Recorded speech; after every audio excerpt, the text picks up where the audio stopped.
श्री गुरु चरण सरोज रज, निज मनु मुकुर सुधारे। बरनौ रघुबर विमल जसु, जो दायक फल चारे। बुद्धिहीन तनु जानिके, सुमिरो पवन कुमार। बल बुद्धि विद्या देहु मोहि, हरहु कलेश विकार।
शंकर सुवन केसरी नंदन, तेज प्रताप महाजगवंदन।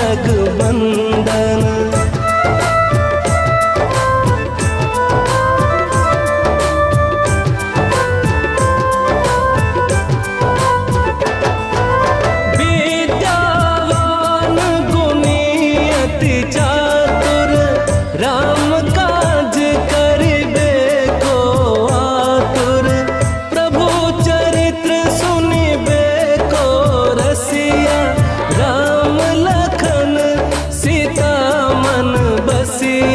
सूक्ष्म रूप धरि सियहि दिखावा। विकट रूप धरि लंक जरावा। भीम रूप धरि असुर संहारे, रामचंद्र के काज सवारे।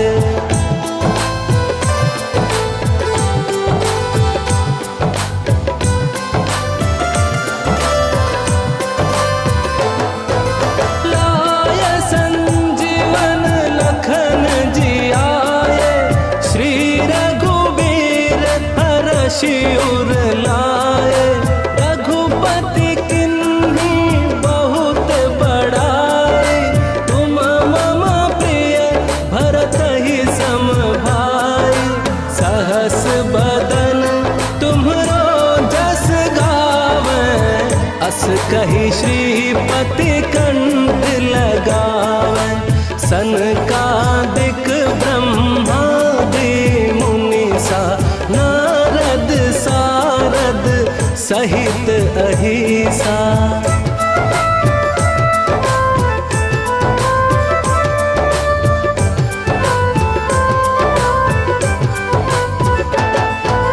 जम कुबेर दिगपाल जहाते, कवि कोविद कहि सके कहाते। तुम उपकार सुग्रीव ही किन्हा, राम मिलाय राजपद दीन्हा। तुमरो मंत्र विभीषण माना, लंकेश्वर भय सब जग जाना। जुग सहस्र जो जन मधुर फल जानो।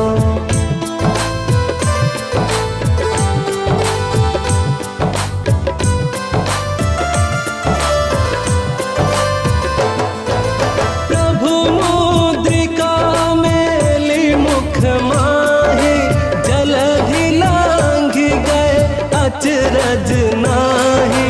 दुर्गम काज जगत के जेते, सुगम अनुग्रह तुमरे तेते। राम दुआरे तुम रखवारे, होतन आज्ञा बिनु पैसारे।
सर्वे सत्य निरामया सर्वे भद्राणि पश्यन्ति दुर्गमात्मने काले वसन्त परजन्या पृथ्वी सस्यशालिनी देशयज्ञ परहिता ब्राह्मणा सत्य निर्भया यौ शान्ति अन्तरिक्ष शान्ति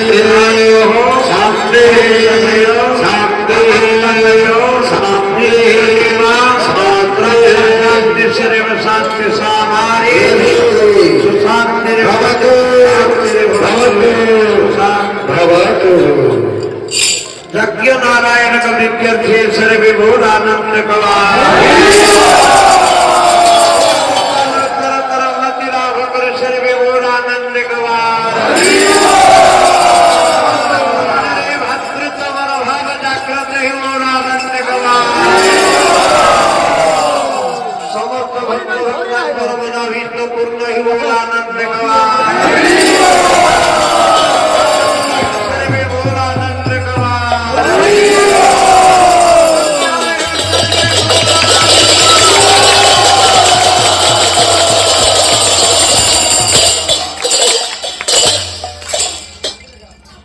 क्षीरभंजर गोटे नाथी हूँ मनोभिष्ट यज्ञ नारायण पूर्ण करते बोलानंद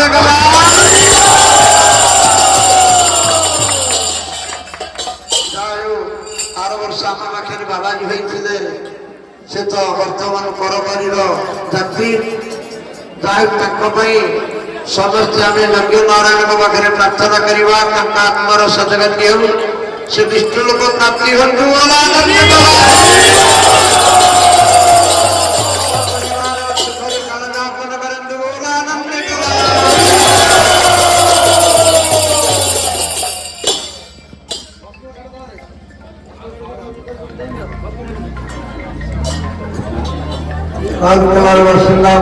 पूर्णिमार नाती के यज्ञ नारायण का आशीर्वाद हो बोलानंद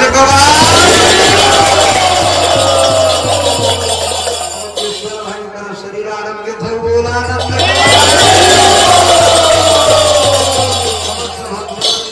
यज्ञ नारायण मनोभिष्ट पूर्ण कर बोलानंद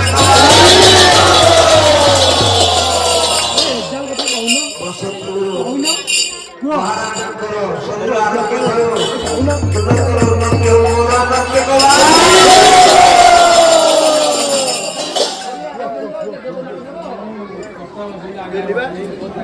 देव भाई कर